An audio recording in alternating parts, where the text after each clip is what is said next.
You're listening to Two Beers Until Phronesis, a podcast where we discuss the ideas of philosophy, ethics, religion, history, and culture. Alongside regular guests and friends, we discuss some of life's big questions over a few beers. Enjoy.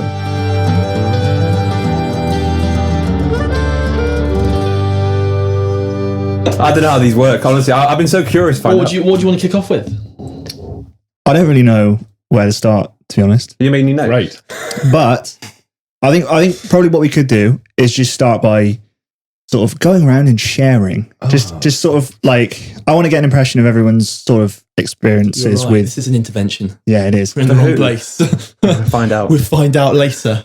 I think all of us have like slightly different relationships with music because some of us like do it professionally, some of us do it just as a hobby or whatever.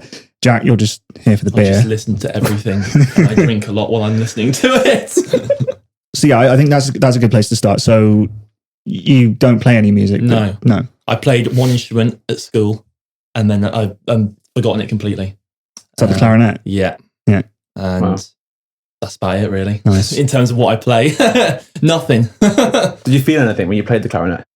My lip always hurt after. Physical, but I was on Yeah. mentally. In your soul, Jack. Oh, in my soul. Not a lot, because they'd only ever tell me what I should be playing. Yeah. And you can like when you're learning, obviously from like nothing, they start you off on what you have to know as a necessity. Yeah. To get a grade. So You sure you were playing it right? If it hurt? probably not. No. Where were you putting it? Well, the wood on the end, because it vibrates, it just does my head in. Like, I didn't like it, so that's why I didn't continue it. So I never understood the whole reed instrument thing. I could never understand. I tried blowing it on a few times just because, out of curiosity. So in that context, that could be really dodgy. Tried blowing a few times, yeah. But there's the whole movement. The trumpet was quite fun for me. Yeah. I used to play it back in primary school. What instrument did you start on? It would have been the trumpet, the first one I ever tried. Yeah. I was in year 4 to 6. We had a little brass band in primary school. Didn't go very far. And then from there, I think I had a kind of phase through high school where I started to do music, realised all the uncool kids were in music, so I stopped doing it, went to geography. But in that kind of half a year stint, I played the guitar, and I didn't like it at all. But then, at college, or maybe just before college, my dad hooked me up in these lessons with a guy called Trevor, lovely old bloke. He used to come around my house every Wednesday for about an hour or so, and we used to do all the basics, we did all the chords, and then got to the stage where I wanted to start to learn the songs I wanted to play, and that's when it got a bit tricky for him, because I think the first song I said to him was Linkin Park, Bleed It Out. So then he came back the next week with, I don't know, he came with a tab, wasn't even know the tab, it was just chords. He started playing a country version of it, thinking that, he tried to transpose it into something else. He went, I bleed it out big and deep, and I was saying, this guy doesn't know what he's doing. He's got like a level of like learning the basics, and after that, I think, kind of become your own thing. So after a while, I don't know why, he just stopped turning up. And no, I never know anything else. He caught the gist that people weren't onto it. People it was after the Bleed It Out lesson, I think. That's when he started. He's like, this kid's got it all wrong. So after that, I just took it upon myself to get me. Well, my dad bought me an electric guitar for like 70 quid. Really really glittery blue. Looks fabulous. Started learning my own method of learning. So kind of did a lot of tablature, a lot of power chords. And then I just got to the basics of that. Learned all my favourite songs like Disturbed, Linkin Park, like Nickelback back in the day. Learned all those songs. And then kind of just learned from there. I've just kind of been learning from tabs ever since. I've never had proper lessons, and unless you call those lessons at the start proper lessons. But I've never actually been taught properly. Yeah, like self-taught. No grading. Did you always want to go and study it at uni though? No, not at all. You sort of fell into it? Yeah, so I went after high school, me and my friends wanted to go and do games design. So I went to IT in Stafford College, and we were kind of under the impression that the course gave was, you'll be learning all this. We'll teach you how to do all this Dreamweaver. That's the internet one. Yeah. There's another kind of Flash creator or something that you could use. Yeah. And we were like, it's going to be sick. But then we ended up doing this Excel stuff. And we're going, this isn't what we came here to do. Like, we wanted to learn how to do games and stuff. But there was only one lesson within a month we did that. So about half of the year, after the first year, we're like, you know what, scrap this. Me and Adam, my friend back home, he played bass. He came onto mine. We did a few YouTube videos in my bedroom together back in the day. So we thought, there's a music course here, let's go and do that. So me and him jumped ship into that. And that from then, that's when I kind of wanted to go to university with it, because I did 2 years of college, BTEC, came out of distinctions, and it was really fun, the whole process. I learned how to record, then I had to be in the band for the first time, like everyone being on the same boat. It was absolutely incredible. Mm. So then after that, I thought the easiest way to do it is probably carry on with that in terms of education. And I went to university. I think I've gone a bit too far ahead after talking about your first experience. I'll stop a second. It's just to dwarf how much experience I have, so don't worry. That's why I got you. We'll start with the clarinet. No, it's much better. That's why I got you out of the way first. All right, yeah, nice. So you're a, I'm gonna pick you up now. You're a Swiss Army man. A Swiss Army man, a multi-instrumentalist. Thank you. Like Daniel Radcliffe in that film where he plays a corpse, like that. Sort of Yeah. What You're film's the that? Swiss, Swiss Army man. Oh, right. Yeah, it's got Daniel Radcliffe playing a corpse in it. It's great. You're the Swiss Army man of instruments. Oh, thank you. Yeah, I mean, yeah, Very awkward, but thank you. yeah. You're not just a songwriter, but you're a music producer as well. So you got arguably like more professional context for music than the rest of us. Managed to get paid for some things, luckily. So. Yeah, That's the dream. Yeah. Not anymore though. I'm going into programming now, so goodbye music. But yeah, COVID kind of. It's a hard living to make, isn't it? Yeah. End of an era. yeah. I don't think I've actually ever asked you before, but when did you start? When did you come into music? Very young, yeah. Because my dad had like pianos and drums and things around in the house when I was growing up. So I think from what my parents say, it was pretty much as soon as I could reach the piano, I started all like playing around with the keys and things. And I think when I was 5 or 6, I started getting piano lessons. And I hated them. But I also hated school. So I just kind of like would go off and play piano and things in breaks and lunchtimes and whatever. The people you were referring to is like when you looked into those practice rooms and saw those weirdos. That was me. You were like, oh, no. I knew I knew from somewhere. You're the one behind the Like, glass. hunched over a piano going. Yeah, pretty much. So like, that's pretty much. And I just any instrument I could pick up, I would just like to play. Started guitar when I was about 15 or something because I just used to play the school guitars. And then my dad was like, I need to buy you a guitar because I think my sister got a guitar, like a little nylon thing. She was like practicing a little bit but not really that serious about it. And I would sort of like, sneak the guitar now and again. I was just like playing it and practicing it and whatever. And he was like, oh, I've got to get you a guitar now because Well, I remember when we were in a band together. I think it was my first band, and you couldn't play the guitar at the time. And then every week or so, I'd like look at you, and you'd be like, trying to figure out where the normal chords were and everything. And then the next week, you'd be like fucking shredding it, just somehow, just. Yeah, I think we had a healthy, like around that sort of time as well. And I think one thing that really pushed me for all the instruments was I always had friends who were really good at respective instruments. Like we had, Kieran and people like that. And that really motivated me to get better because I'd be like, oh my God, that guy's sick. I wonder how I can do that. Or like, I wonder how I can do a little bit more like that. Or how does he do that and sort of thing. And yeah, definitely. Same thing with drums and all that sort of thing. And like, still my only graded instrument is drums. So I did a grade 8 on drums when I was, I think 17. Around that time, right before uni, and then went off to uni, just didn't play at all. It's just all gone now. Well, not all gone, but it's just like my timing is, I'm just so sloppy now, which is a real shame. It's called jazz. Yeah. Change Yeah. it'll be fine. No, I definitely think that has a large element of truth in it in terms of like what motivates you to sort of be better. It's basically, being around you, doing your drum grades and stuff. That I think that motivated me to be a lot better. Yeah, like, we were all contrast. like pushing each other, I think. So there was like 3 or 4 of us that were all quite serious about drums. We all loved drums. So we all just like, we would like come in the next day, like, look at this cool thing I think. And we'd be like, Feed off each other. I've got to think of something better, I'm gonna think, and then we'd all be like, go away and practice it and try to think of Just a big who's big digger competition. Yeah, Pretty much. Yeah. So, and I just remember like coming in and doing things like freehand, where you do like a one-handed roll, drum roll, where you like use the rim and the phone, like that. And like, how the people do blast beats and whatever, just like, just finding stupid gimmicks to be like, look at this. It was good times. But no, I think for me it was always the motivator was I always wanted to just write better music and play more. I just always, like, the thing that kept me on the instruments was not, I really want to get good. I was always like, I just need to be able to learn this so I can then play this part on this piece of music I want to make. Or like, I just want to be able to like, just strum some basic chords on the guitar. And then it gets to the next thing. I would like to do a basic solo. Then I'd like to do, and you get one thing and the next thing. And, you slowly get better just through wanting to get that sound. And so, that was always a big motivator for me. But yeah, it's weird because now I kind of regret going into music. A bit. I mean, I still like really enjoy it, and it's still a massive hobby. But it's kind of like it's not done me well as far as like vocationally. Yeah, it's stressful. It's like the freelancing I've done was really hard and not, and the money is very inconsistent. So it was just, it was just tough, and I don't think my personality is necessarily that suited to it, but it was just out of necessity for. I think a lot of people do the same thing where they're just not enjoying school. They sort of start to rebel a bit, and I would always rebel by going to the music rooms and just like spend all my time just doing that sort of thing.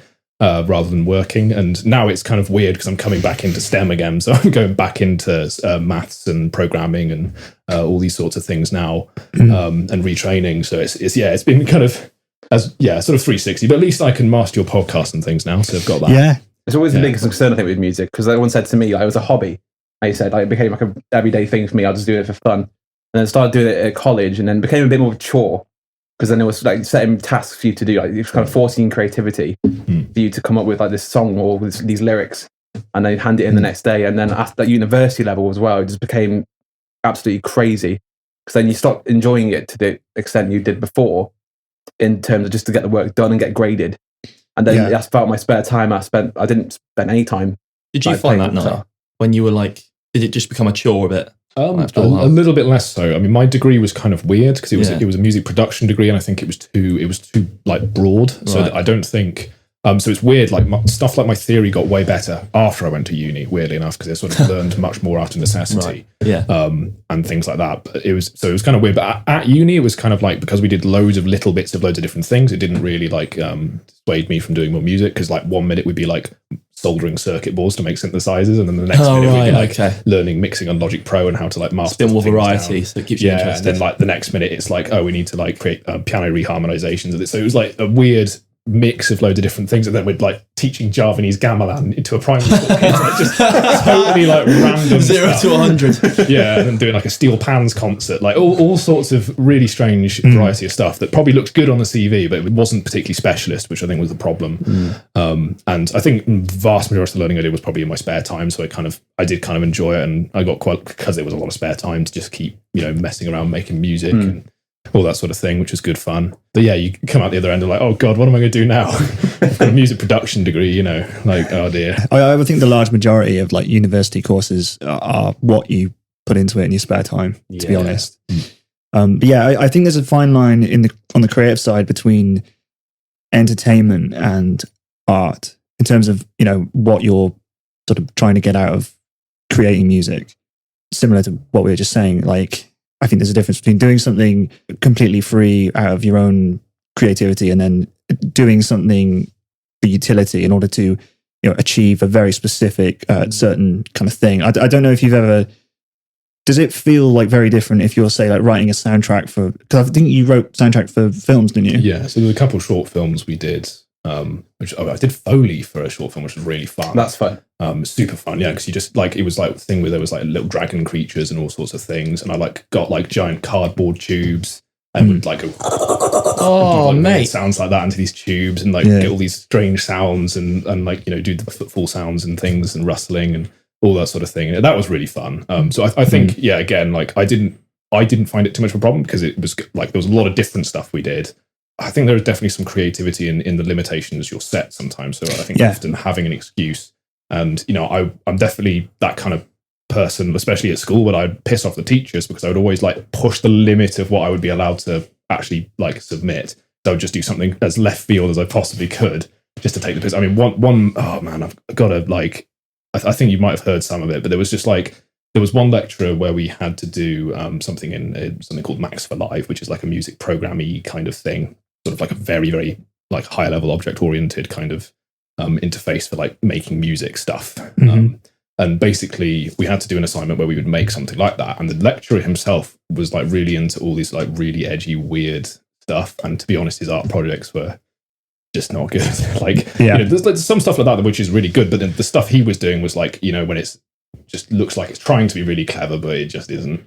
And so like we would all, slightly take the piss, and then basically, and I can't believe I got a really good mark for this, but basically, and we had to go perform, like, stick in the USB at the end and in front of the whole class and play it. And basically I did a thing where I fused the sound of bees with the sounds of the Bee Gees, so Staying Alive, and it's just like this horrible noise piece where it's really ominous, and there's a text-to-speech voice just saying the lyrics to the Bee Gees Staying Alive. Turned into a horror soundtrack. Ha, Staying Alive. And it's like really, and I shit you not, the lecturer was like, oh, this is really good. Completely unironically loving it. And it was literally me taking the most piss I possibly could out of the assignment. So there was stuff like that where you just, I don't even understand how. I think the grading, especially at university, some of the teachers, if you can, very subjective. If you can find a niche that they're into, because I did one where I went on the pub. You've got them around your finger if you find something that they're into. Oh yeah. Just reference them. Just reference their own work. By the way, University of Hertfordshire. So we had a lecture very similar to yours where he would go off. He would take time off and usually get substitutes all the time because he was over in Northern Ireland in a remote village recording grandma's cry or something, so like sample. But this guy set the challenge where you go and record your own natural sounds or organic sounds. And once I went to the pub and I was walking around the pub just getting audio snippets of like the soda stream or like hitting a barrel with a mallet. And I came out and I just see the audio visual piece, so I had to go around the pub, made it really trippy. But I just put in the bits like this barrel's going boom, boom, boom, boom, boom, boom, like getting really loud, and just put that with a gun. People pouring drinks. And very similar to what you said, I handed it anyway. This guy from Birmingham's like, that's really, really weird, but I like it. You could tell that I got to him, but something I did just because like he had that kind of idea of like getting recorded like natural sounds, putting it all together and making a massive stew of noises. And to him, it was really appealing. And what I thought I did was absolutely rubbish. I was going on a pub, I had a beer at the time as well. I was going boink, and then getting it, editing it when I got home. And he loved it. We found that niche that he liked, and they got me a good grade. Yeah, that's so true. Because on the reverse side, I had a lecturer who was a very traditional kind of classical pianist guy, and we had to write and score out a piece of piano music. It was a 2-minute piano piece music that would get performed at the thing. No beats. So obviously, unfortunately, I couldn't get in the middle of everything you handed over. All these bees I've bought, and I haven't got use for them anymore.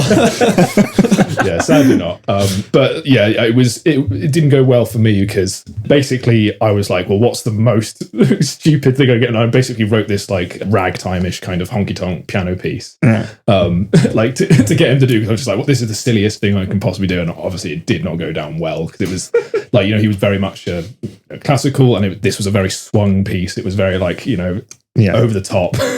So it was just things like that, and you realize it didn't really matter that much how well written it was. It was just like you really need to write it. Then what was the task though?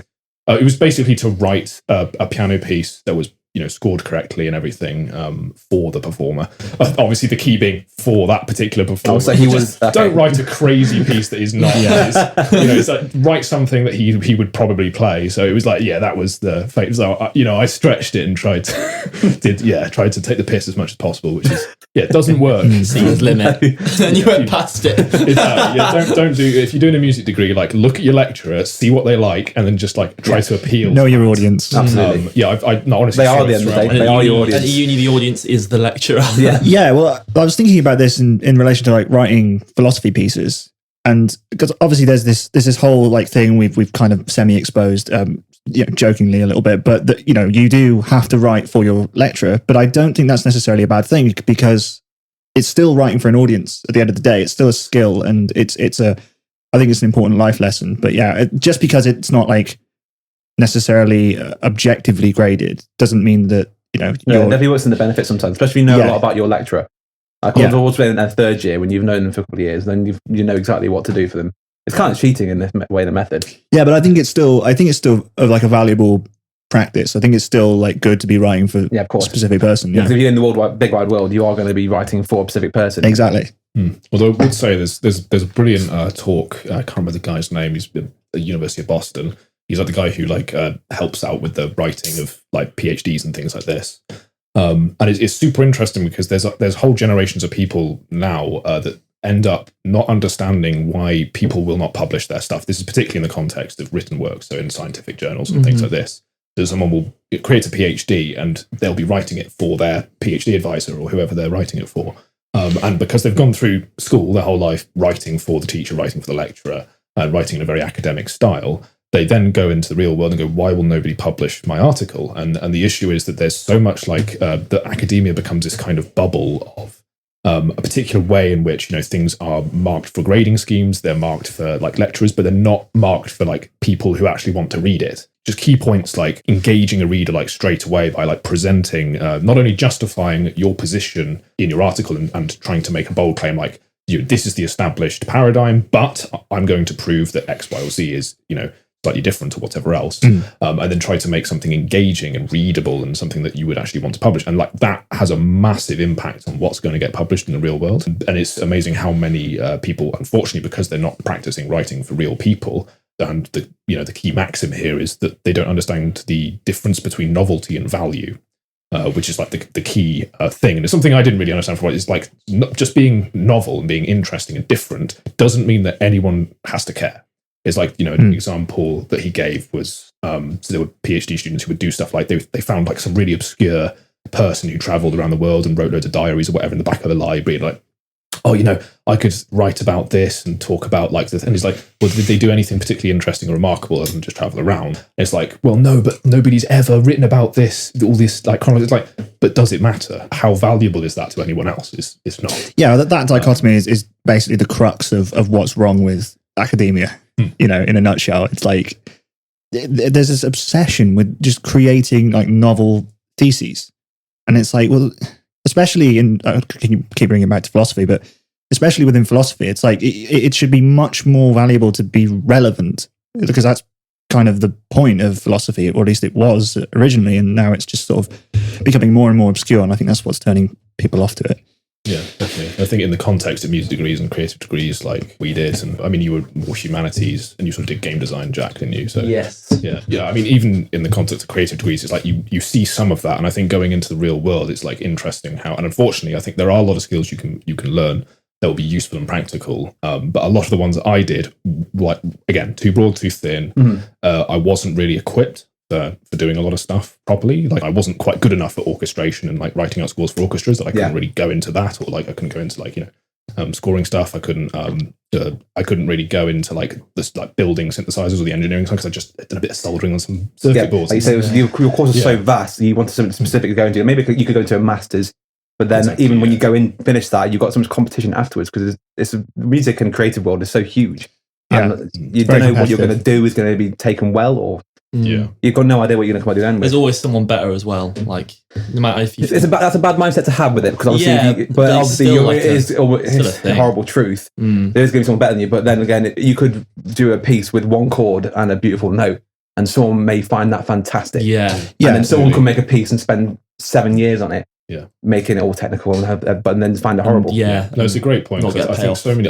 I know a lot of people. You see it in like YouTube comments and things, under like people who sick of guitar, where they just go, "I want to give up. There's no point." Because you say, like, but you're thinking about music as if it's like a sport, and it's not. It's not at all. It's like you. I know that's the way to put it. And I think there's a lot of people I see you get like very worried about like starting because they don't want to be bad, or they're like worried about the fact that there's going to be so many people better at it. But at the end of the day, nobody is going to have exactly the same experiences, stories that you want to tell, the forms of expression that you're going to have. The vision. And at the end of the day, if you just do whatever you can do and create it, that's going to be something different and hopefully interesting as well. And like the more you hone that sound in, I think that a lot of the more technical music isn't as popular as a lot of the pop, basically. And I think there's a very good reason for that. And I think it resonates with people, broader audience. But also, like, you just look at things like Bob Dylan. Like, Bob Dylan is not like an amazing technical player. He's 4 chords and a great muscular voice.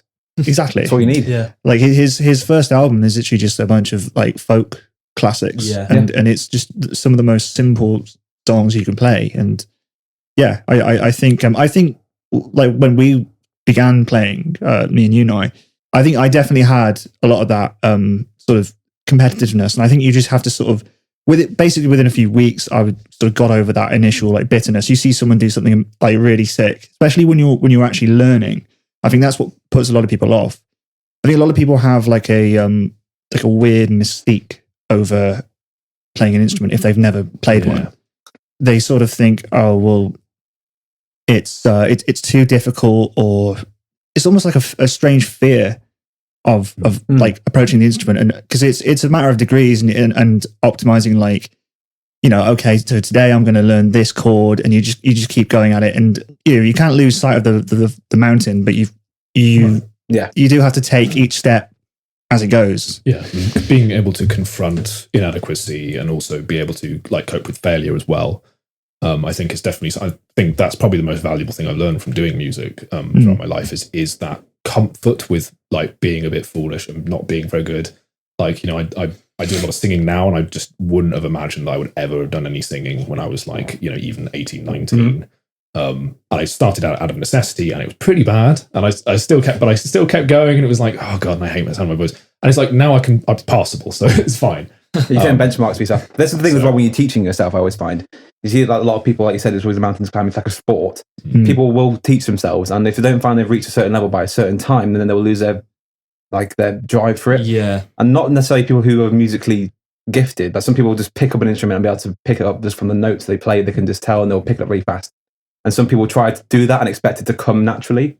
But I think there's some element of it doesn't to most people. Well, I speak as an outsider here, but like you, both Connors, watch you two play when we were around yours once, and you're just going off from each other, and you're like going back and forth, and that to me is like very like, because I don't play anything, that's very like overwhelming, and I'm like, well. The thing with that, as an outsider, as a perspective, it's like, well, I don't really want to pick up an instrument because, it can be intimidating. But I was that person once. Yeah, we weren't doing everyone that crazy. Like we weren't shredding. We weren't. I don't know, to go power sliding across the floor, playing the guitar behind our heads. Like we were just being so proud. I think we were just playing guitar in your amp. Nice. You're sort of beating him up with the guitar. Pathetic. I'm so bloody great. We just picked. What we were doing was nothing technical. I mean, I'm not that gifted at guitar. I mean, I know my chords. I know what sounds nice. But you say that. But to me, who plays nothing, I'm like, well, I think you fucking are. Same to you as well. I was telling you yesterday, some of the shit I've heard from you. A guy who plays nothing, like you hear some of the stuff that people have done, and it's just like, well, there's no bloody point in me trying to play that, is there? It's already there, everything I want to listen to. But I know that's the bad mindset to have. I understand that's a terrible like mindset you said, to have. I can't shred. I can play like a really slow solo at most, but like it will probably sound decent. But then I felt at times that you watched a video of like Herman Lee, of the Dragon Force guitarist, like shredding through the fire and flames behind his back, and I'm going, what's the bloody point? But then I'm thinking, that sounds good, but what I make, my own songs, I would prefer, because it's what I like. Because you can come up with a lyric that isn't so far away. Through that unique form of expression. So. The glisten in your eye, I swallowed my mouth off. To say. It was coming. I think that can be extrapolated to pretty much everything. Like people's attitude towards visual art. I've seen it a lot in philosophy as well, where people are just like, I don't understand it, so I don't want to try to understand it. And I think they're just taking it not piecemeal enough, and they're also like afraid of just the idea of struggle, and the fact that you have to put a lot of hard graft into just the basic fundamentals before you're going to get anything that sounds good. Sometimes you find like you go to someone's house and there'd be a guitar in the corner, and they'd be like, "What do you play?" And they'd be like, "Oh no, I tried it for a week. We couldn't get the grips of it." And you're like, "Oh, it's a shame." My impulse buy off Amazon. I put it aside for now. But like, I'm out on the wall, mate. I'm pretty much confident in saying that I think everyone can play some instrument. I don't think when people say they're tone deaf. I think it's harder for some people. I mean, if I can do it, fucking anyone can. But like, just like, I don't know. Some people just like, oh, I'm tone deaf. It's like, no, I think that's just like code like for drums, right? I haven't tried. Exactly. That's why I started on drums. Stop doing jazz. Jazz. It's like with the excuse where you got small hands, you can't play. I went to a college with a kid who had dwarfism, and he had hands like, I couldn't tell you, so small, but he could shred a piano faster than any bastard in that course could. Yeah. And we used to watch him. He used to get me pissed off with him. He used to sit in the corner and play Superstition by Stevie Wonder all the time. It got a bit annoying in the end. But he was just so fast. He was so technical, and things he was doing, I can't even imagine doing mine. Like, it was crazy. Yeah. So the whole size doesn't matter thing does apply for that as well. Yeah, everyone says that. It's like, oh, I've got like really short hands. I can't play guitar. It's like, that's not a thing. Like, if your hands are that small, you can get fingers smaller are so guitars. short. And they say that to a musician. It's like, but It's bollocks. You don't. I'm I looking used to get annoyed at, like, teachers used to say that, like, to me, they was just like, oh, you got bigger hands, that's why you're better at. I'm like, it's not because of my hands. Like, it's just Great hands. Like, it's just because you can't play. It's because you haven't been practicing, you idiot. Like, I'm a teacher. A teacher goes like, oh, I wish I had hands like yours because if I only have small hands, so I can't do all this. It's like, no, what? You're my teacher and you're full of shit. Your teacher, give me your hands. Not at the end of the day, you can always go and make noise music with bees, you know, like Yeah. Yeah. How many times is it going to come back to the bees? so no matter how small Not the bees. exactly.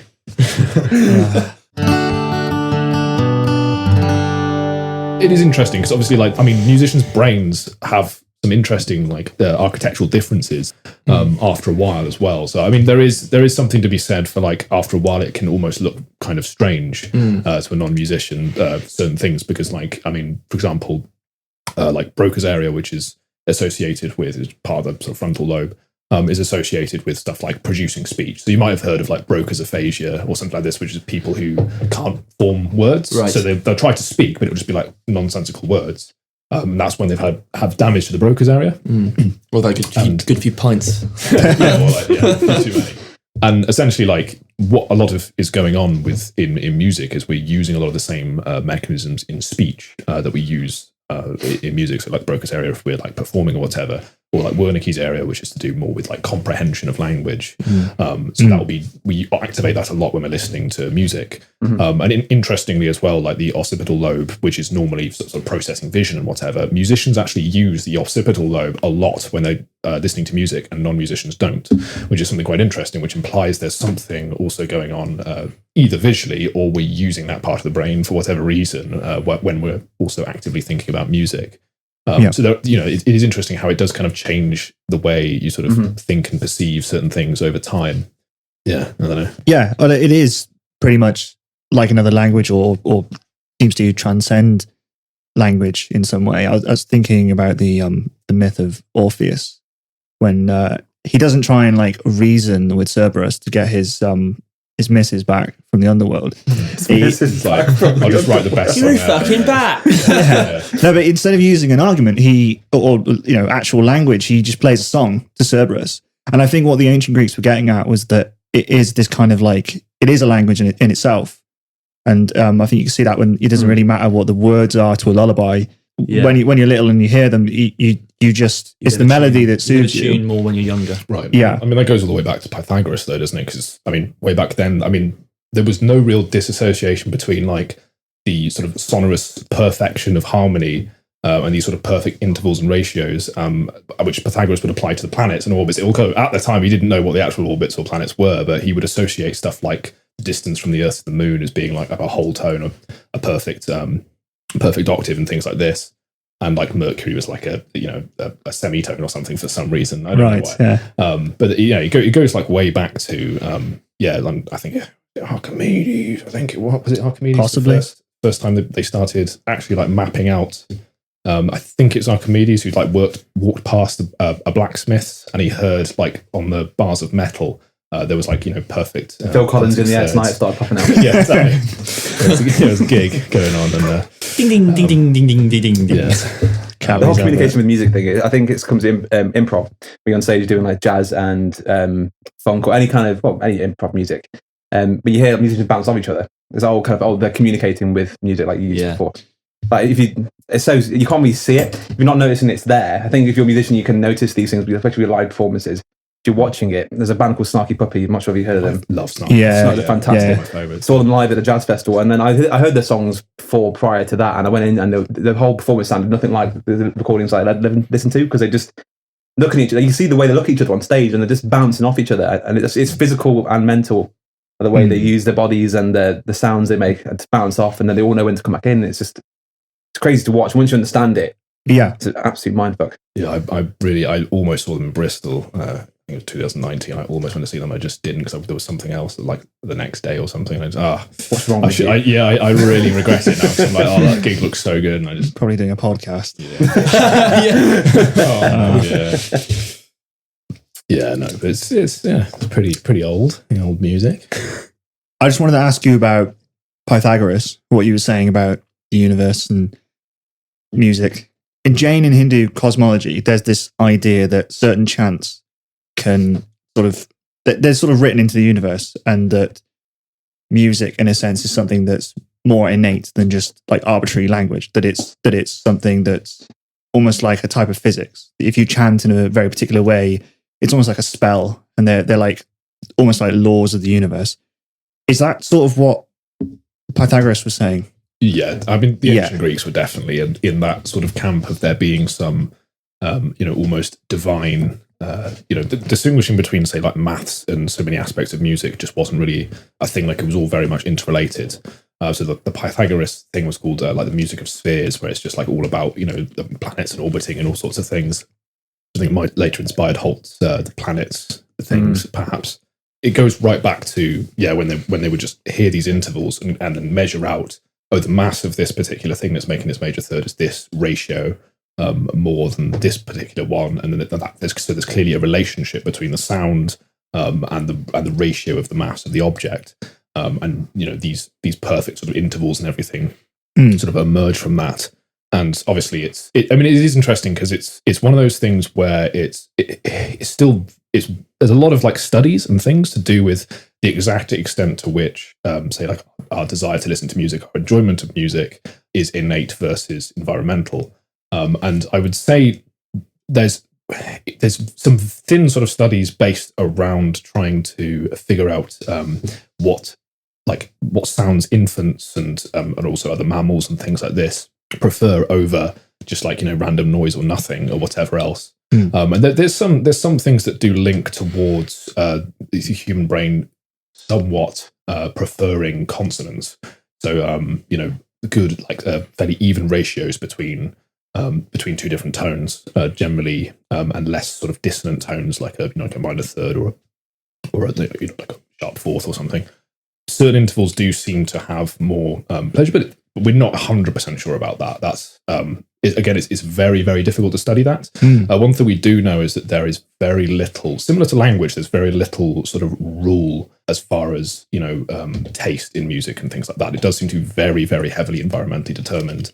In the context of Western music, we see generationally people will statistically be more likely to listen to music they were introduced to between the ages of like 10 and 25, which includes also the music of their parents. So what you actually see is generationally, you see a spike in certain music around that era that you and your friends and whatever listen to at school. And then also you see a spike in that generation's preference for their parents' music that they were listening to around the same time. So you just see this interesting thing where people will often go, oh, well, that must have been a golden age of music if this generation's listening to all the 60s stuff as well. Yeah, it's just a total misunderstanding of psychology. It'll be like the 70s that they also like on top of the 60s and then the 80s. Yeah. I think these days it's quite interesting. I think there were some polls that were done on Gen Zs, and I think they've now got the sort of the broadest musical tastes of that polled in generations, probably because they're exposed to a much greater variety. It's the access, much more accessible due to streaming and things like this. Most of them actually tend to use YouTube and things to discover new music, and I mean, as such, it's kind of reflected, right? There's a greater variety of things that young generations have listened to. I think in terms of like narratives are very diverse, and there are lots of different kinds of people more than ever. I think it's getting more and more sort of cosmopolitan, and for lack of a better word. And I think if you keep that in mind, and you also keep in mind the idea that like music and societal movements are cyclical, they both feed into each other. So like the punk era created punk music, and punk music created the punk era. I think if you keep that in mind, it's like, yeah, pretty much. Why not? This is going to be the era where all music is popular, because we're in the most sort of diverse time. Right. I think, I mean, but I think because of that sort of digital globalization, you get much less of a sort of clumping of these subcultures and groups. I mean, it's still definitely a thing. You still definitely are going to get the forums where it's just all people who love, My Bloody Valentine or whatever. Or the people who love, But it's less like mods and rockers and those complete subcultures. Schools, and I think because of that reason, it's less like you have to go around your mate's house and listen to his cassette tapes. It's like it's all just there on the iPod. It's like, oh, you've listened to this, have you listened to that? In terms of movements and stuff, do you reckon in some of the cases where people listen to, like, say, mods and rockers as a great example, like in those days, do you reckon people would actually preferred the movement towards the music? So they were actually a fan of the music, but they were a fan of the movement rather than the other way around? I think they probably feed back into each other, right? Because there's often a social reason why they may become part of a package. Yeah, but in terms of actually being like stimulated by the sound of the music. Yeah, and I reckon, and well, that's leads to the second thing is as we've seen, familiarity seems to be one of the keys. Is again, it's relatively vague on like why we listen to music, why we like it, but one of the leading things we think it is simply familiarity. I think it's called the mere exposure rule, which is the mere exposure phenomenon, which is basically just to do with, and this applies to literally everything. If you're more familiar with particular shapes, they've found you will like those shapes over other shapes. It's like it's that simple, and they think that music is somewhat similar as well, and that makes a lot of sense. That it's just mere exposure to it is going to increase your preference towards it. And as such, I think even if you join a particular group and start listening to a thing, it'll probably grow on you because of that familiarity that's being bred therein. I've got a strange one. When I was a kid, I used to have my dad used to play Irish river dance in the car, and for some unknown reason, I'm obsessed. I had a stage where I was obsessed with it not too long ago. I used to listen to just last week. It may have been, but I'll just listen to an Irish river dance track, and it's called "Reel Over the Sun." Is my favorite track. And it's literally like, Michael Flatley, all those guys who jump around. I like actual river dance, the proper stuff, not the fake river dance stuff. But I just find myself listening to it sometimes and thinking, I've got no obligation to be liking this. And there's nothing about this, because I'm quite like a rock metal nostalgia kind of though, isn't it? Nostalgia is a great thing, because there's other things I listened to as a kid in the car, and I'll just pick up and go, I really like this song, but I don't know why. And I remember one example was Queen's "We Will Rock You." Yeah. I remember my dad shouting that in the car when I was from a really young age, and ever since I've just loved the song. But it's muscle memory of the brain almost. Yeah, him forcing me to clap my hands and bang my feet on the floor. What do I do in this song? Just do this, and it sticks with you. It's just a strange one. There's a lot of speculation as to that, almost the more nostalgic aspect as well, where it's not just familiarity, but it's almost like affirmation of identity, which is another lot of weird tangent of it, which hasn't been necessarily confirmed. But there's a lot of people who sort of talk about this relationship between identity and music, like attaching it to a comfortable time in your life. Almost. Yeah, but also it's becomes part of how you define yourself, right? It's like part of defining identity and self is like the things that you like and the music you listen to and things like this. And I think that can be very comforting to people to have more defining aspects of their personality. And I think music can almost archetypically represent that in some sense, where you listen to it and it's sort of affirming part of that identity or like part of who you are on some fundamental level, and that can be comforting in some way. But whether that's also part of it on top of just mere familiarity is somewhat speculative. But it is there's a whole interesting bunch of people who've written about that sort of thing and identity and music and that sort of thing. Yeah, Nietzsche actually wrote a little bit on that. I was reading something this morning. I'm going to paraphrase a quote from a guy called Robert Greene. He has this book called Mastery, and he basically makes the point that we all want to connect to reality. So that's why we do all the things we do. We play sport, we get pissed, and we take risks and engage in dangerous behavior to feel alive, for want of a better phrase. To be experiencing thrills in order to basically feel alive, and then ultimately the best way we can feel alive is to create, and especially create music, because we're in that moment not just consuming but creating and controlling a small part of reality. And I think that's specifically where the sense of identity comes from. It comes from that autonomy over existence. Right. And I think Nietzsche talks fucking loads about identity anyway, but he talks especially about music. I was kind of thinking about this at the time when I started getting into music, because I sort of felt that I was quite lost in a sense. And I talked about that in relation to philosophy and why I began studying it, but I think music helped in a big way with that as well.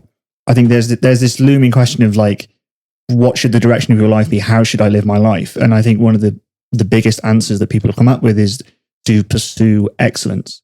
But then I think you run into this question of, well, what does excellence mean? And we can point to things being excellent if it's like a desk or a computer or a beer. And that, I think the reason we can do that with those things, but not with people, is because these things have a function, they have a purpose. Yeah. So what is the function of a human? Well, that's it's up to them. Can of worms.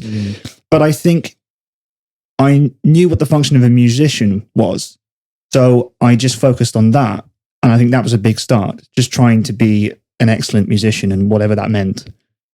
So I think I really did, for the first time in my life, craft a little bit of identity. Because, I think at that time as well, I think my first decent friendships were from music. And I think I struggled a lot with, my grades were pretty shitty, struggled with bullying and stuff like that, like just before I got into music. I think music just awakened that sense of identity that wasn't there before, even if that was just finding some form of motivation, something to strive for, like a challenge or a pursuit, something where you could say, okay, I've got better at that, and this is what I'm aiming to do. And I think you can extrapolate that creation of talent onto everything else, and from there slowly kind of build up a sense of identity. Yeah, there's definitely a great escape. Going back to the early years, I remember I went through bullying as well at school. I think it's year 9 is where it started happening, and I went through the stage of changing groups of my social life. And the group I went into were they all actually musicians. We had a drummer, we had a bassist, we had a fucking lead guitarist who could shred at such an early age of his life. I didn't think it was possible. But even those occasions where I was grafting my amp across to his garage to play like Breaking Benjamin at 7 in the afternoon or something in the evenings, it was just one of the most biggest releases of expression you can give. And just doing that, and even going back to school, I wasn't as worried about going back because I knew that I had this kind of comfort zone that I had a relationship with all these other musicians that I was hanging around with. It's like an anchor.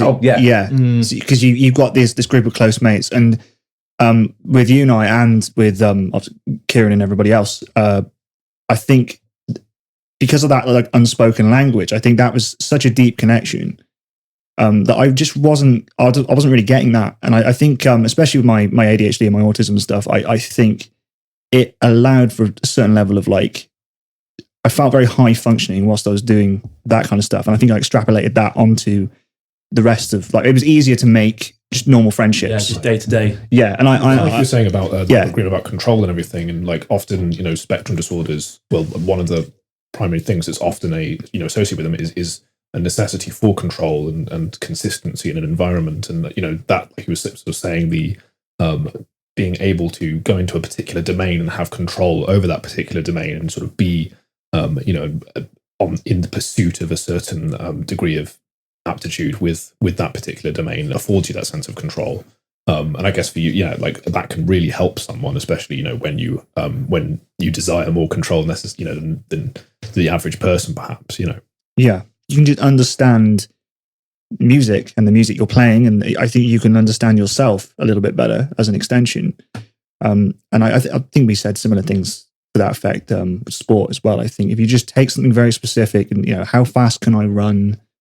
Why am I running? And I think you start to answer a lot of other wider questions, even maybe without realizing. Yeah, I mean, what is Alex Honnold doing other than exercising the maximum amount of control over a mountain, right? It's like when he climbs a mountain, it's like that's exactly what he's doing, is exercising control in a particular domain, through that sort of aptitude that they have. And that becomes, a large part of their, identity and the persistence of identity. And it's comforting, I guess. The greatest thing about music as well, we'll move on to the more mental aspect of it. I found most recently, especially over lockdown, when you pick up your guitar, or sometimes I'll pick up my guitar if I'm feeling in a certain mood. If I feel like I'm going to be down for the day, it can be such a mood swinger. Like your serotonin will just snap into place. Melancholy. It's absolutely. If I know I'm in a bad mood, either listening to music, or even better, if you just play, even you just like playing a song on Spotify and you play along with it, sing along with it, your mood will just boost massively. Because of this, I'm not sure you know more about your brain and stuff, but there's some part of your brain will just elevate and you just become like so much high spirited. You walk away after like 10, 15 minutes playing the guitar. I find that really strange. Like, I'll listen to a sad song when I'm sad, and it makes me feel happier, even though the point of the song is to make you feel how probably sometimes the singer or the writer feels. I think you just resonate with how they're feeling. I think the great thing about music is that it transcends experience. Makes you feel like you're not alone. Yeah. And I think even I was going to talk about this maybe later, but I'll talk about it now. So I don't know how much of a can of worms this is, But we used to play at the SU bar, didn't we, Nye? in the before times. In the before times. Yes, we did. We established a really nice sense of community through those open mics. Yeah, that was fun. Really nice. My favourite genre is blues. And I remember somebody at the bar, they were probably a first year student or something with a lot of sort of ideas about identity politics. And they said... so the classic student then, the modern day student. Were they drinking a Kermit by any chance? Yeah. They said that basically you and I shouldn't be playing blues because of our skin Cultural color. appropriation. It's cultural. Yeah, exactly. I'll behave. Well, they were accusing us Tell of. them to fuck off. Well, I do. It's like an Eminem, he can't rap. So He's not black. Like, Get a fucking. well, yeah. it makes no sense. Like that. So in defense of this, I do think that meaningful relationships with one's history is what should be strived for. I think that like a healthy relationship with cultural artifacts that sort of belong to your own heritage are better. But I think that if you say you can't do anything outside of that, you can't have music in that case. Yeah, you're limiting where it can go. Yeah. By just saying, oh, you don't have anything to do with the culture. Yeah. It all spans from blues, and then from like early days when the slave trade back in the US, where they had in the 40s, like Detroit, when they had like all these guys on metal drums in the street slamming, and there used to be like, what was it? These was like sell like piano sheet music to like backhanded to the slaves at the time, and they would make their own out of it. Yeah. And then everyone's going, oh, this is really, really good. There's And a lot then of origin it's from all- that. And that's all come back from yeah. Africa, where they were doing the tribal music with the Yeah, drums, and it's all come from that. Yeah, blues is pretty much, it's the most raw type of, it's drawn from like 6 different things, isn't it? It's like It's a combination of loads of different things. yeah, it's like African folk music, which is like super raw, about as basic as music can get, and really important spiritually. And then you've got like the Christian stuff as well, like the gospel stuff. You've got slave songs, Americana folk, and all that kind of blending together. And I just think it's really weird that this idea that you can't. Somehow I'm missing something. I think in actual fact it's a better thing that a white person can play what is deemed as black music, because I think what the Rolling Stones were doing was with the best intentions, like to blues music, with the blues explosion in the 60s and stuff.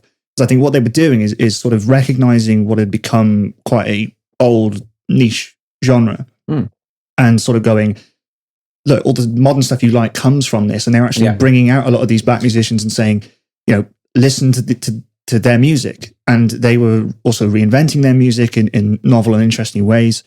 And I just think it's like cultural exchange is what creates art, and you can't have art or even a conversation if you're shutting down who can play what. And I think it's a matter of taste anyway, but it's also it's a necessity for House the Rising art. Sun. Like that's just a cover of a new song that came out of New Orleans. Yeah. It's like we wouldn't have had that if there wasn't that sort of cultural dialogue. Yeah. But I mean, it's like, the argument sort of stems from this idea. Originally there was probably roots in the idea of certain like mockery or like mockery and imitation, things like that, which you could say was maybe offensive. But A long time ago. Yeah, a long time ago. And somehow this is like transformed into, now all forms of imitation, are in some way offensive, which is completely ridiculous. Well, in fact, I hope for the sake it hasn't, because this is one example I've never heard of before. I've never heard someone actually rise up against someone playing blues music and saying it's the most bizarre thing. Because I've heard it maybe with rap and R&B and like the early 90s and early 2000s stuff. I can understand, because that was a generation of like black culture in like gang culture in the US, and that was all built around that. So it's almost the same as the slaves and the way they kind of raised their own genre out of the circumstances they were in.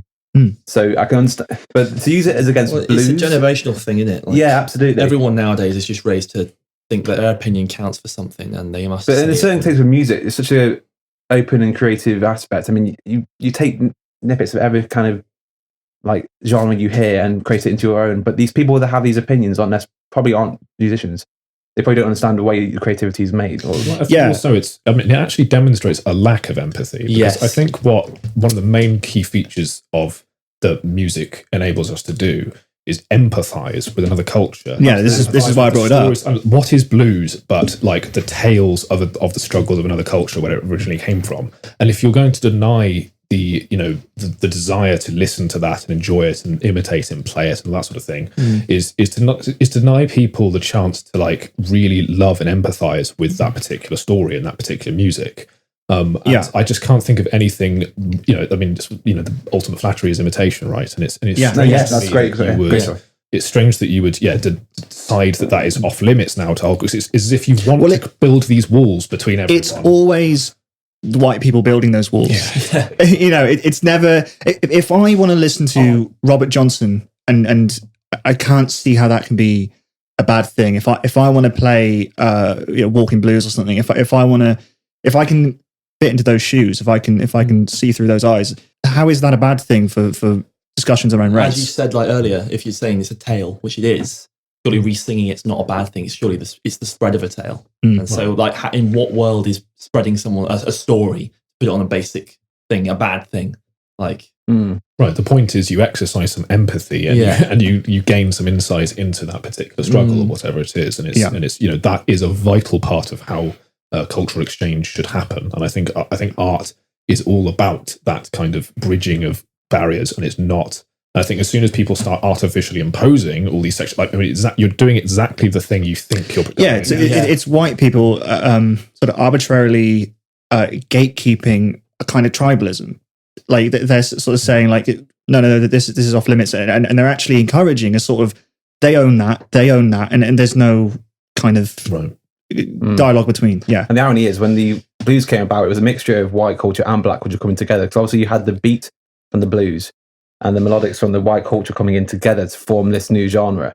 And that was a great kind of drive for the community of both to come together and go forward as a society rather than being like segregated. Right. So ironically, when they're saying you shouldn't be playing blues, well, blues was made by both kind of coming together, and then from that has formed all these other genres. Yeah, I think they wanted to reach a white audience. They wanted to sort of tell their story and have it known.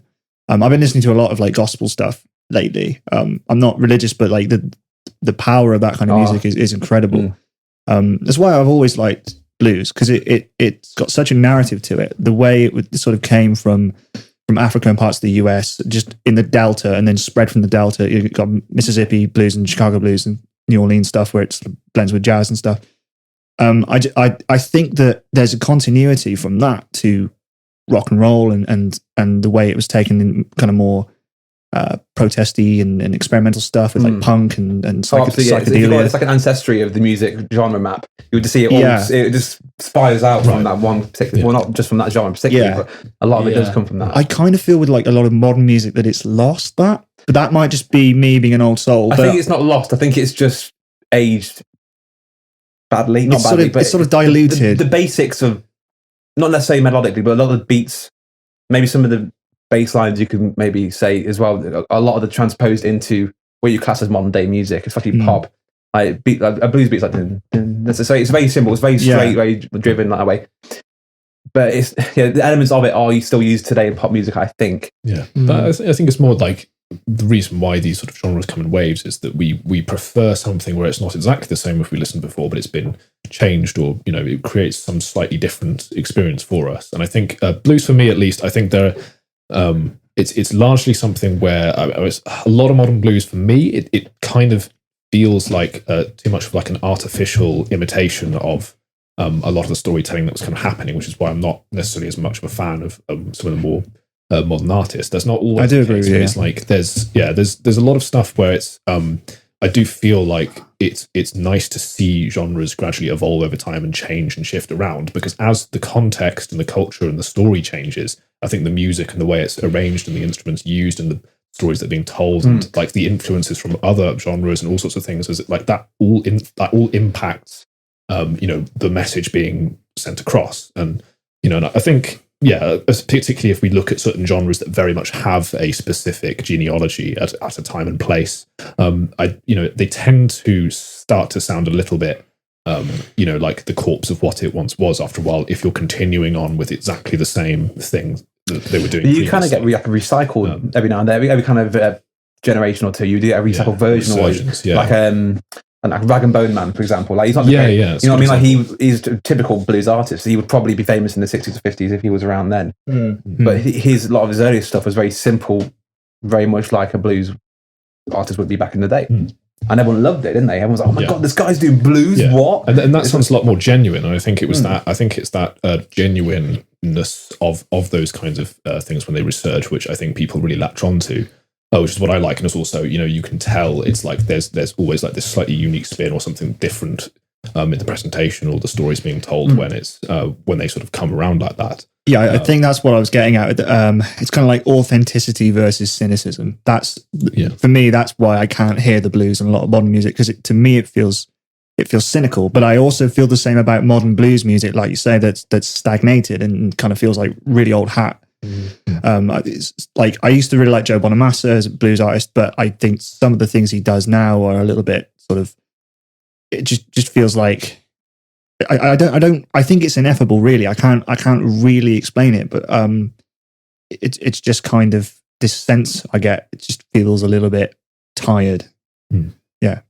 No, I think there's and there is also like that interesting thing where you like you said, you get these generational sorts of resurgences of particular subcultures that sort of come back, but in a slightly different way, which partly happens because of this like generational interest in particular music. Your parents' music that you end up liking, and then that sort of comes back in your generation. Music. So it sort of skips a generation, and then it's slightly different. The sort of maybe the stuff that you listen to, or like the more modern stuff that's in that sort of vein.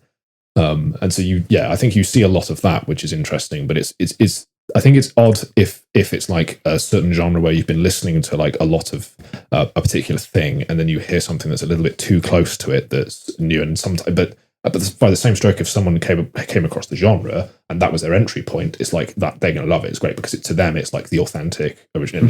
I think it comes back to that like you don't want to hear like the same poem over and over and over again, really, or whether just like a few words changed or if like a stanza changed here.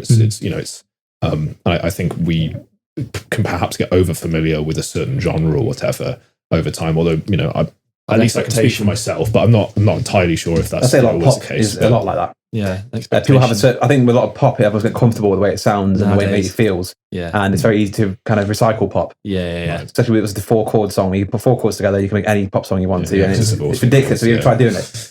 Yeah, the Axis Force chords.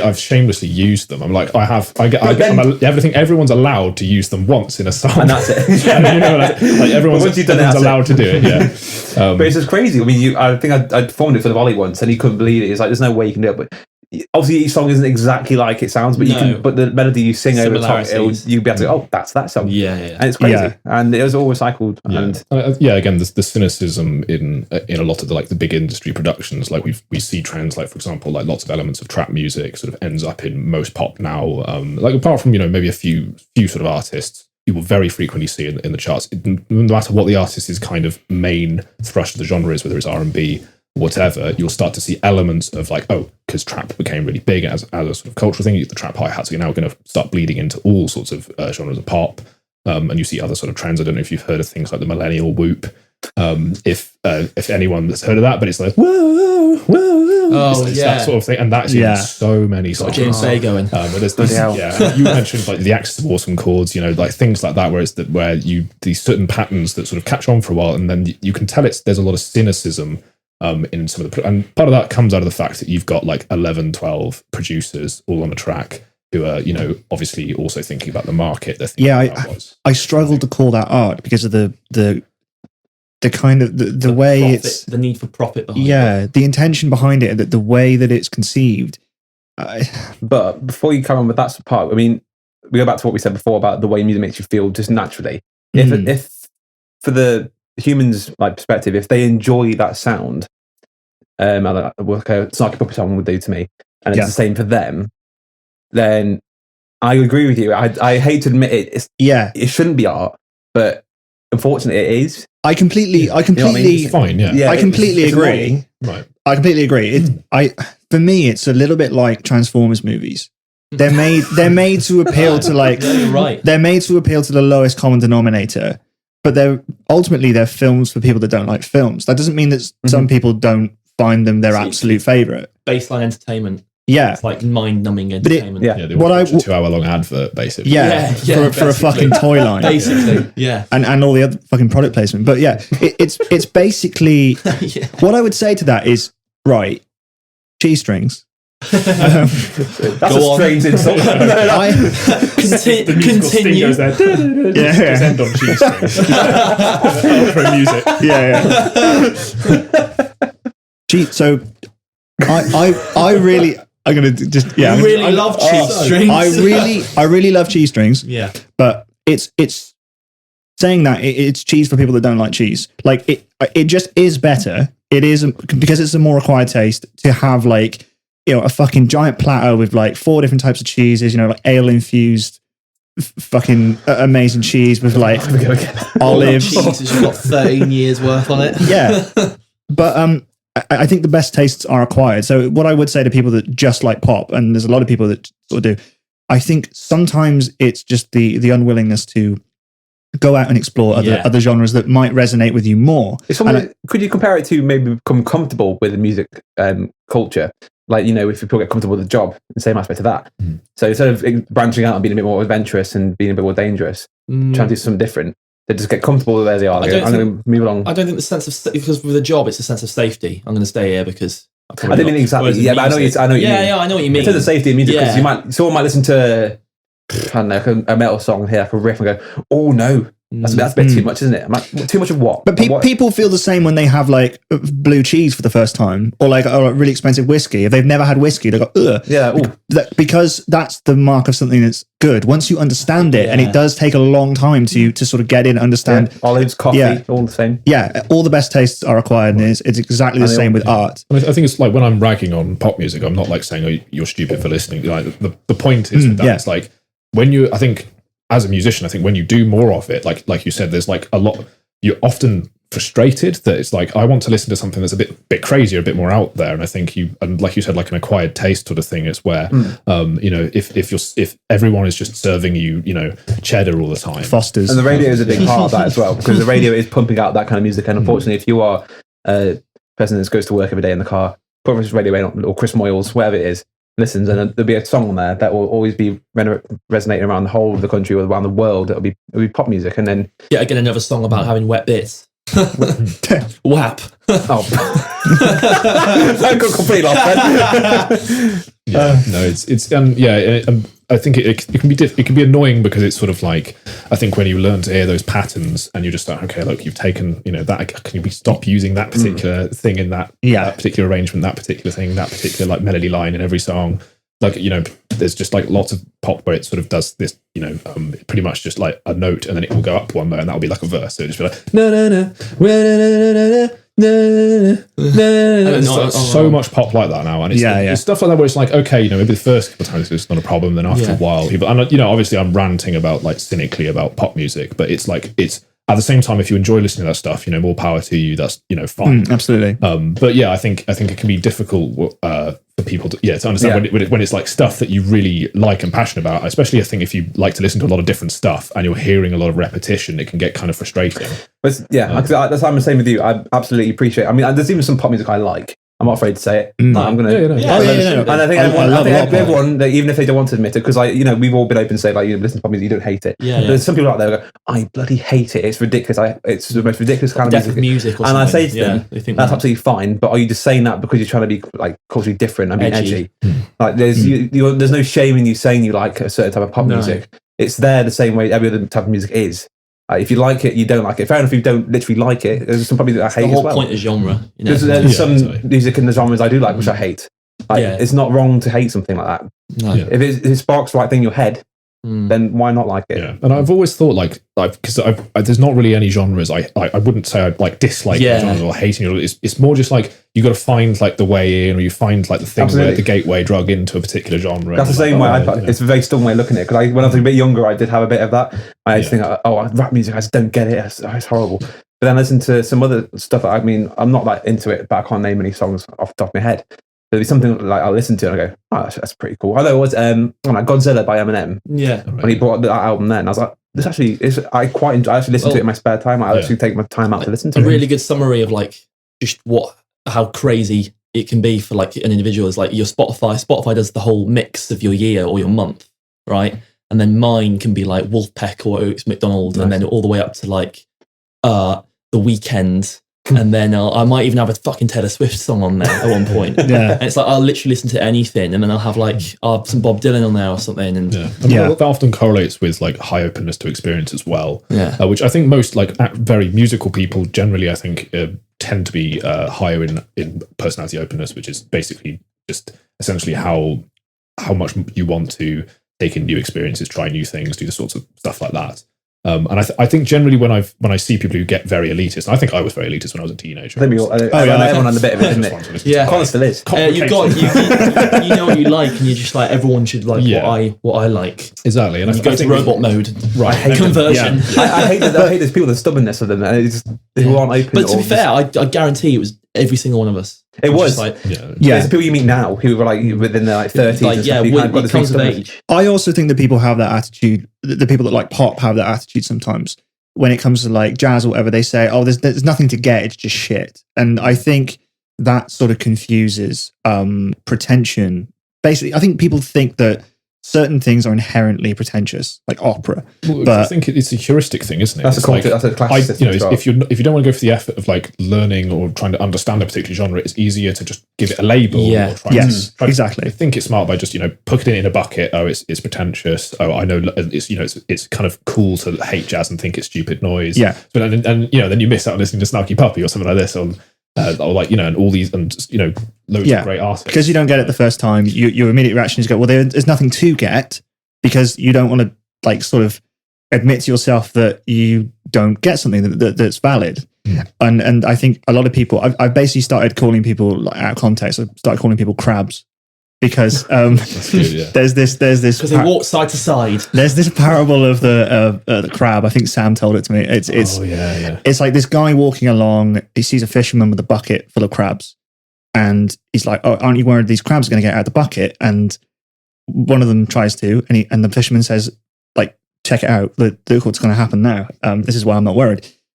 All the other crabs just pull that crab down. And I think that's just a perfect metaphor for people just putting down a lot of things. Basically, they're just being crabby. They think, well, I can't have it, so neither can you. And I think that's if you like something intensely, so long as you're not being a snob. And I genuinely think that most people aren't snobby when it comes to anything like ale tasting or wine or whatever. I think there's a separate issue with those things with access. I think the industry they are a part of can be gatekept because they don't correlate to like things that are easy access, like opera. You don't need opera.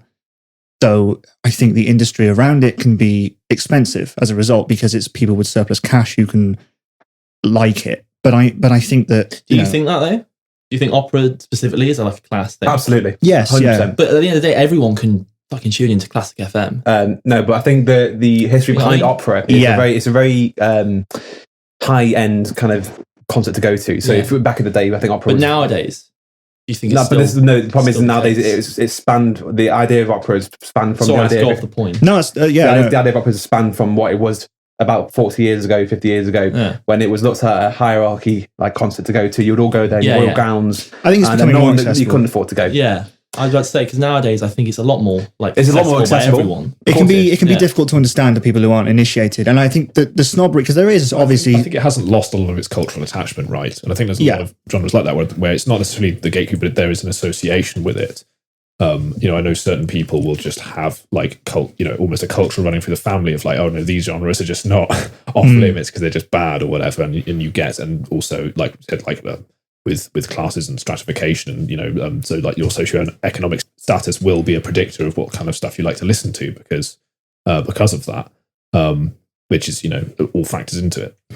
Yes, yeah. I think some people confuse something with being completely hollow and like there's nothing to it. There's nothing for me to get, and something being really, really expensive. It's like whiskey is like £200 a bottle, and they go, well, it must be a scam. It's like, well, no, just because it's expensive doesn't mean there's nothing to it. It is a problem that it's that expensive. £200 a bottle is a bit of a scam, though, to be fair. Yes, it is. It is. But to say that it's just people making it up, it's like, no, they're not making it up. It's just the prices are inflating. There's a difference. Yeah.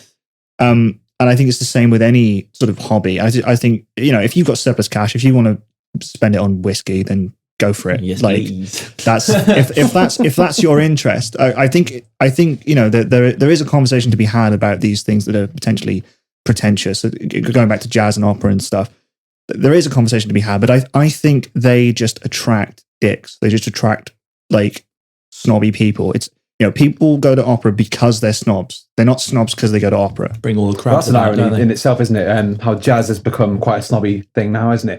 We look at it about 60 years ago, it was at the bottom of the barrel kind of genre to go and kind of perform in or witness. And now it's like, oh, I'm going to. We went to that jazz club in Berlin, and it was just like, people were really getting into it. And granted, we were a bit drunk and we were watching it, but like people were properly into it, and it's just the thing that it's all improvised a lot. Like, you all have, like, you do have a premonition of what you're probably going to do, but like, so they normally set a key, and then you'll go into that key, and then the pianist will kind of start one, two, and you off, and then everyone just to it. But that's the brilliance of it, though. It's all organic. It just evolves. And that's what I was talking about before with the communication stuff on stage. When you watch it, it's really fantastic. And the one in Berlin was very good. Well, I remember we were just jamming a very, very simple thing at like 4 a.m. that once for like an hour. And if you read it back, if you do read it back, we were probably doing nothing crazy. It was something so basic, but at the time it felt bloody amazing. It's transformative. Because you're doing that thing where you're basically speaking another language. Ollie was watching this, Ollie cried. Tearing up, got a bit emotional. That's the most powerful thing I've done in music, by the way, is making them cry. It was such a humbling experience, because not only were we like in sync, having a conversation without speaking, but it was speaking to someone else as well, and all three of us, without saying a word, understood something. And I think that's just, there's an unbreakable moment. There was nothing to tear it apart from that. It's the closest thing to magic that there is. It's fucking amazing. And when you reach it, it's something better than sex, better than anything. Get that on record. Me, Colin Ollie is better than having sex.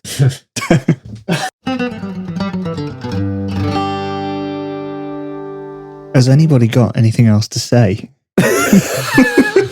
I was keen for a numbers section because you know how much I love numbers. Oh yeah. Why didn't you tell us about Cheesestrings, Connor? I was having a stroke when you were talking about them for a second. So, Cheesestrings. It's a trigger words to say. What was everybody's first album? Oh, I know mine. Yeah. I was Permission to Land by The Darkness. Of course it was. Demon Days by Gorillaz. I went and bought that. Oh, fair enough. That surprises me, actually. Yeah. No, I used to love Gorillaz. Oh, nice. Well, used to. Fucking hate them now. Ever since that fucking Phil Collins advert.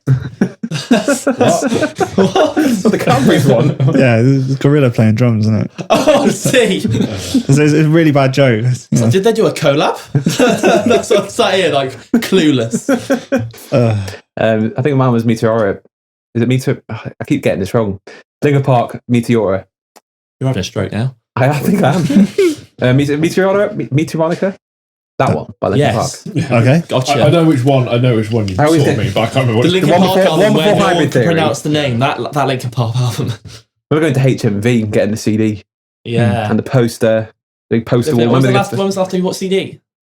The day, I couldn't tell you the day it was. It was on the Friday. Well, roughly. It was probably, Jesus. It must have been high school, I think. Because I remember the days where I used to go to school and I used to have a flip phone and I used to go to the playground and we used to set Bluetooth names. Remember going to your settings and you used to find each other on Bluetooth and just send each other random crap. And I got a few good tunes and I got a lot of Breaking Benjamin stuff. That was a lot of the early stuff I used to get. The first one I ever got, the first song I ever played off my phone was a Breaking Benjamin song. And it was off a guy at a wedding I went to when I was a kid. And he went, heard this band? I was like, no. He's like, I'll send it to you on Bluetooth. So I got I was like, ripped it out. Flip. Oh, do you remember Infrared before that? Oh my God. You had to make sure you didn't lose connection. Give me my MP3. He was aimed across the playground with this. Take a good 10 minutes. What was your first album? I sort of inherited a bunch of albums from my dad's collection, I guess. He just used to give me his extra bits. But I think the first album I went out and bought was it was like a compilation album by Free. So I was really into Free at the time. They were like a bunch of like youngish lads in the 60s or whatever playing blues music, and we were in a band at the time playing similar sort of stuff. So I really, really liked Free at the time.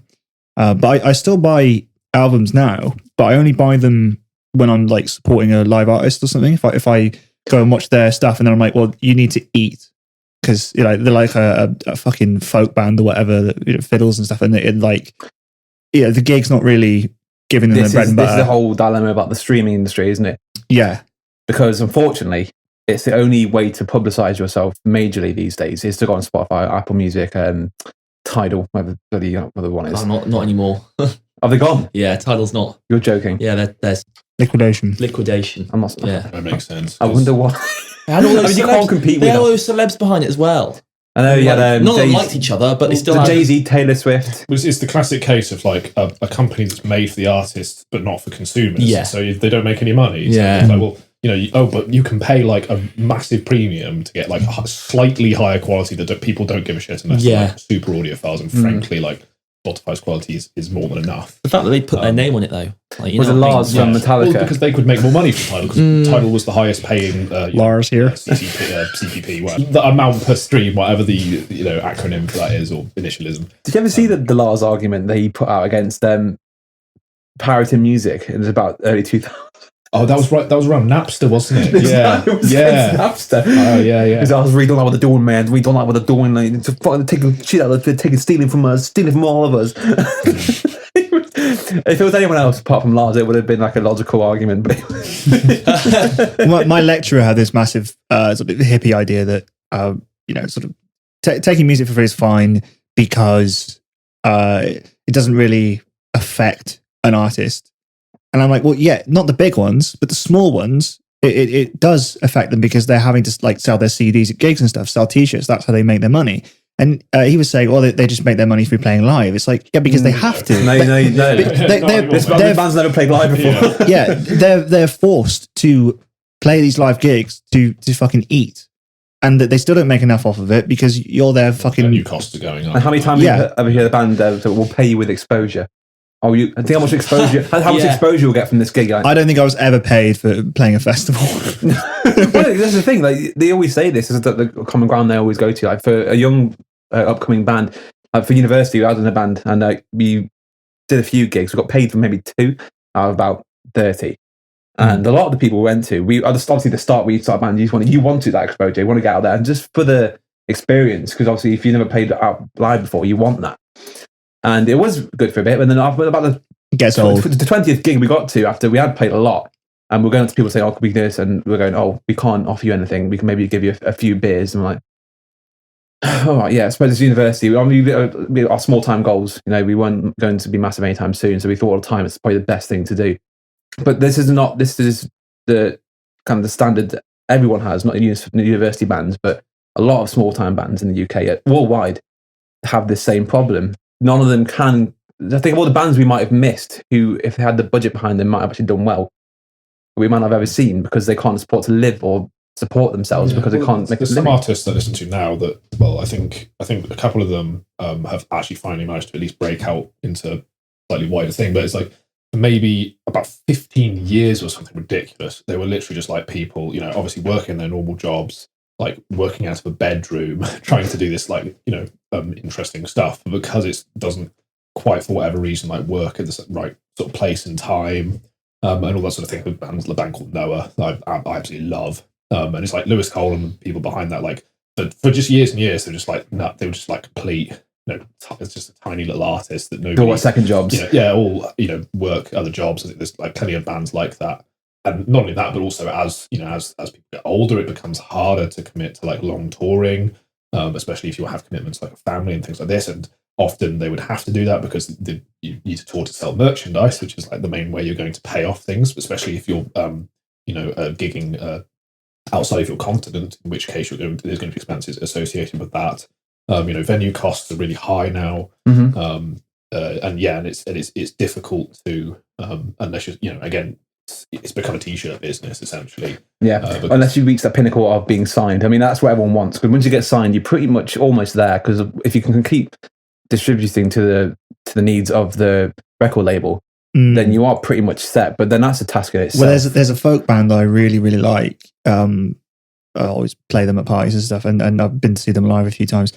they're signed, but they actually make less money now than they did when they were like busking, Really? just out on the streets. That Yeah. makes sense, yeah. So I have a friend who also got signed and is essentially just ended up in absolute contract hell because and he's like had stuff that he can't release now. That's just like he can't put out or release because he's that the artist's name that he was working under is under a certain contract. But then sort of stuff happened with the company, so that he's just ended up like trapped. And that that's unfortunately a very common story. So the whole cliche about signing life away to the devil, isn't it?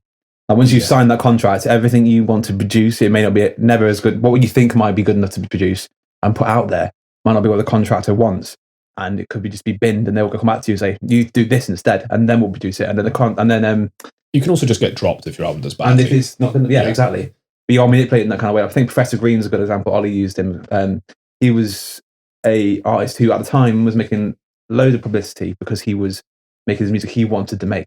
And then he went to this record label and he started making all the songs that we know as Professor Green. Like I can't think of any now at the moment.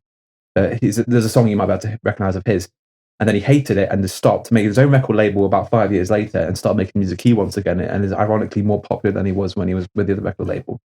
Yeah, but it's that initial, it's that initial temptation, isn't it? I mean, often there'll also be, offered to you. Yeah, paid up front, but I can't remember. Yeah, and it's going to bug you all day now, isn't it? It will. And essentially, the that temptation, also the temptation that you'll be able to get a music career going, is extremely high, obviously. But then so many of these artists, particularly now, massively regret signing a lot of these contracts, particularly when it's a very sharky kind of contract that may. You're just talking about your own past experiences, aren't you? My experience was quite different. And that was to do with like very, let's say, devious contract stuff that went on. What were you signed for? Basically signed to a small indie label as an artist. And I mean, yeah, I don't really want to go into it too much, but it was essentially, there was some shady stuff going on with the contracts, and they would be drafting stuff, let's say, and things were changing, and it was like, oh no, I'm out. And I just pulled out the last minute. And it was just like very, very stressful, because it was like one of these things where there was a long build up, and you meet loads of people and everything seems great. And everyone's like got something they work at, and then it's just like at some point the devious stuff starts to kick in, and it's just awful, because there's this feeling of betrayal and all that sort of thing where it's like and you can definitely get like roped in like that, where everything seems great and everyone's your friend, and But that's what he said. It's really easy said, wasn't it, when you first starting off, and it does seem like it's the best thing to do at the time, because if you have got nothing else going for you, you're not making any income, and someone does come up to you and go, hey, we can offer you this, we can get you these gigs, and we can offer you this amount possibly if you do this much sales. And you go, oh, this is what I wanted all along. And then, like you said, there's so many horror stories you have from record labels and the people they sign, and it's coming out absolutely shite. It's upsetting. It does put a bummer on your whole kind of career as a musician, because you come out of it thinking, did I do something wrong, or is there something I could improve? And you just feel down by yourself. Yeah, and nowadays it's slightly different, because obviously publishing is very, very easy now, and self-publishing is also very common. But on the flip side, it's the oversaturation is at an extreme level. That Pareto curve of the sort of logarithmic, it's an exponential kind of curve, but it's basically to do with like the square root of the total number of people will have something like 80% of the amount of listens, exposure, that sort of thing, or money. In most cases. So if you take like 100 artists of in like the top 100 or whatever, like 10 of those artists will be making 80% of the total amount of money, and it just goes down and down and down until you're like, until it's like this vast ocean of people putting stuff out, and it's extremely hard to like go above that sort of noise threshold and actually find some niche or something, or a way to sort of break in. Especially at the moment, because of COVID and all this happened, that's a large part of how smaller artists tend to find an audience is through live music and going out and meeting people and that sort of thing. And that's all sort of been out of the can. And I know that I was getting some momentum, that I was playing guitar for another artist, and like there was some momentum getting built up, and then there was festivals that was going to be in the summer, and it's like, oh no, all gone. Yeah, and all that momentum is just gone now. And it's just like, and now I don't even play guitar for her anymore, unfortunately, because like somebody else needed to be closer to play guitar for that artist. So it's like, because it made more logistical sense. Because it was because COVID and everything, and so it's like so many people have just unfortunately had like a real raw deal, which has obviously been reflected in the music industry, I think. Definitely. About 80% of the time, if you go into music and you want to be successful, 80% is a lot of downs compared to the ups, which is quite upsetting because this is another reason why people don't get into it too much, because same way as teaching yourself how to learn an instrument, you'll spend so much time thinking about it, you get into it and you go, oh, I'm not going to do it because it's too hard. Yeah. Same way with music, you may put your life and soul into it and not get recognised. If you wanted to do that, for example, I say, because obviously some people do it for the joy. Right. Like for me, I do it for the joy. I don't want to get more recognised. effort for a bigger risk. Yeah. Absolutely. Yeah. I think that's art in general, isn't it? Yeah. I would love to be able to live Anything off creative as well, like doing music in some kind of aspect. That was kind of my dream. I realised now where I am at the moment. I don't think for me to do it, it's gonna put me out of my comfort zone. I don't really want to push myself out of my comfort zone necessarily. It just doesn't feel right. I don't think I'll ever come anything of it. If I'm ever going to do it, I just want to keep it. Yeah, I think you've done the same as I have. I mean, I learned a few instruments in high school, and I owe a lot to music for sort of getting me through that time and sort of teaching me about who I was and stuff. But now it's very much on the back burner. I don't begrudge that. It's just it does take a lot of time and effort that I have to really spend on other things, and it's a trade off. I think if you're going to take music to full time, I think it's just too much of a commitment unless you're going to be happy with that massive economic risk, I guess. Because it's not just music. Then you think if you have to try and build yourself into an established artist, it's not just music you're doing or creating. It's your marketing, right? It's your image. You have to think about everything, all these other aspects, which a lot of people don't know, and a lot of musicians especially don't know. They may be very, very, very talented musicians, but they will have, if you give them like a business plan or anything, they wouldn't have to come up with one because they didn't know where to start. Well, it's a little bit like being an athlete. It's more to being an athlete than just being good at running. You've got to manage so much other stuff. There's this personal discipline and stuff, and all the fucking PR and knowing the right people and training and getting into routines and stuff.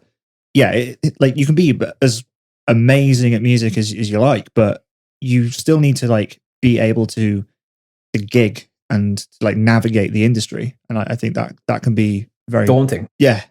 I think I'm probably enjoying music a little bit more now that I got past really wanting to do all the mixing and engineering and stuff, whatever, and sort of struggling through that. And now it's now I've got my other the other thing, and I'm just focusing on the programming. It's now I actually really enjoy it much more when I just go over the computer and start making stuff, because there's no reason or purpose for it necessarily. You're just making stuff for the fun of it, and and that's the best thing about music, like you said, because obviously you did try, and I think I tried as well, and I think you tried as well, to try and get into that stage of we're going to try and get an image and try and make an earning of it.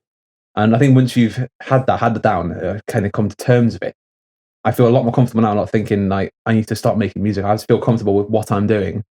I mean, I'm still playing pretty much every day, and I'm still loving it, and it still makes me feel great. Yeah. And like you said, it's probably better knowing that I'm not trying to get to that stage of I've made it. But you don't have anything to prove anymore. You're just doing it for yourself. Yeah, exactly. I mean, I go play in front of someone and I don't like it. I'm not going to be upset, because I know I'm doing it and I'm going to enjoy it. Yeah. It's one of those things. I feel much more free to just do totally random stuff as well. I'll you're making B songs as much as you want. Exactly. Yeah. I'll just release something that's an electronic song, and then a funk song, and then just I can just do whatever, and I'm not really thinking about it anymore, which is nice. Ironically, this is one of the things that you might be picked up on. You might be making this stuff so freely, and one day someone might go, "That sounds really good. Do you want to?" Yeah. Well, who knows? Catches maybe.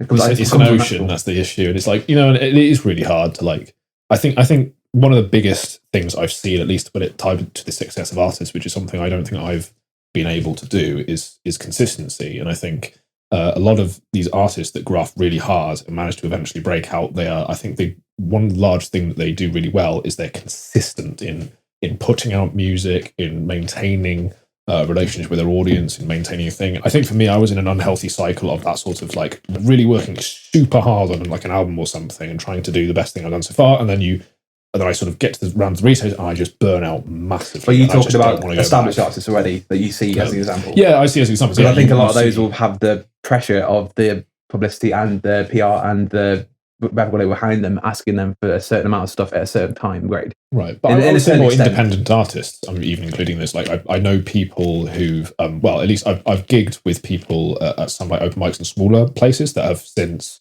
gone on to be like a lot, actually like really get some momentum and build up an audience. And it's like, it was always the same sort of, I think one of the key factors was that they were always just like constantly throwing everything at it, and they weren't like burning out. And I think that was one of those big issues, is like if you burn out really badly, and you just don't do anything for like 3-4 months, it's like that in that time people are just going to forget you exist again.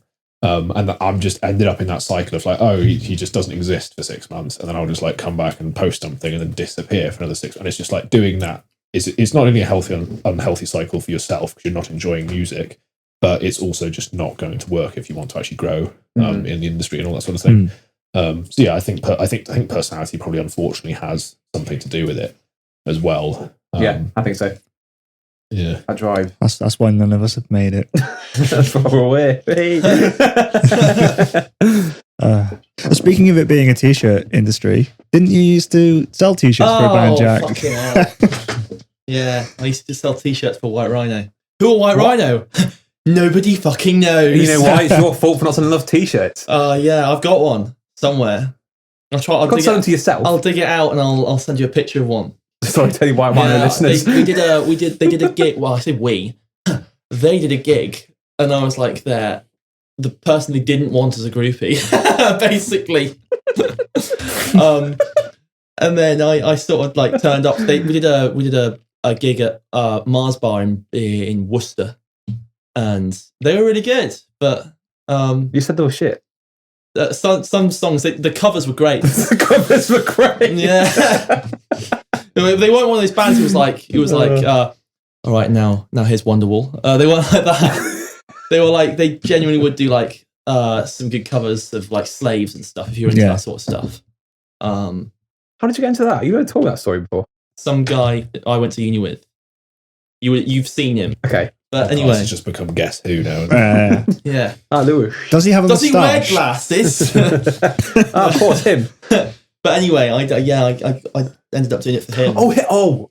You know what I'm talking about. You have seen him. Of course. I'd like to listen to this. But you never know. It's just not a solved game. You know that? Solved game. Isn't that cool? Chris, you get an email tomorrow. What? Guess Who? It's a solved game. What does that mean? It means that if you can calculate the perfect play from the first move. You've said his name, to be fair, so... No, isn't that amazing? That is, yeah. By the power of editing, I did not. Yeah, no. Wow. Blackmail. One thing we learned, Connor, is you're not going to get anywhere if you're using cheese for string on your mandolin. Yeah, that's true. All right, mate. Right. I think we'll leave it there. Cool. Cheers, everybody. How do we end this? I think we just sort of wait and just like look at each other awkwardly. It sort of fades out with a nice guitar. Yeah. Well, it's me and Nye playing a little bit of music. A lovely flute. It's been a pleasure being here. Thank you very much.